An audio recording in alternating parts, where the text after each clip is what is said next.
نبی رمضان کا استقبال کیسے کرتے تھے؟ رمضان میں اس کا جو سب سے بڑا وصف کیا ہے؟ روزے. رمضان میں روزے فرض ہے نا، تو نبی شعبان سے ہی روزے رکھنا شروع کر دیتے تھے. نبی کیا کرتے تھے؟ جتنے روزے آپ صلی اللہ علیہ وسلم شعبان کے مہینے میں رکھتے تھے، اتنے روزے کسی اور سال میں کسی اور مہینے نہیں رکھتے تھے. یہ استقبال ہے. سمجھ رہے ہو بات کو؟ تاکہ اپنے آپ کو اس کے لیے پہلے سے تیار کر لیں. ہم نہیں رکھتے شعبان میں روزے. اور یہ نبی کی شفقت کہ امت خود کیا آپ صلی اللہ علیہ وسلم نے شعبان کے روزے رکھے کثرت سے، مگر امت کو کہا کہ نصف شعبان کے بعد روزے مت رکھو. کیوں؟ اس لیے کہ 15 شعبان کے بعد اگر روزے رکھو گے کمزور نہ ہو جاؤ، رمضان کی طاقت کہیں ختم نہ ہو جائے. خود رکھیں، امت پہ شفقت کی.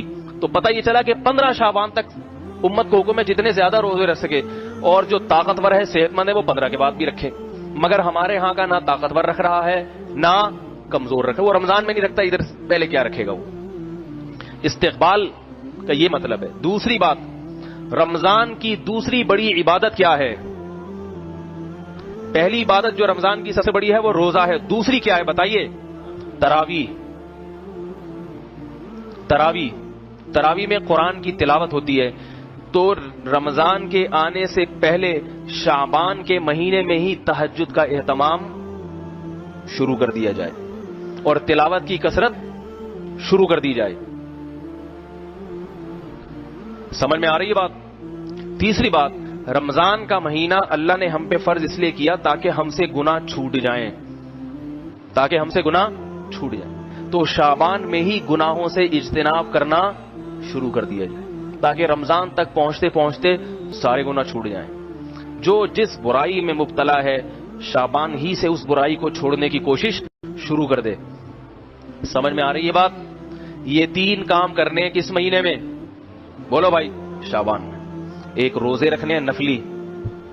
نمبر 2، رات کو تہجد کی تھوڑی سی ہمت کرنی ہے.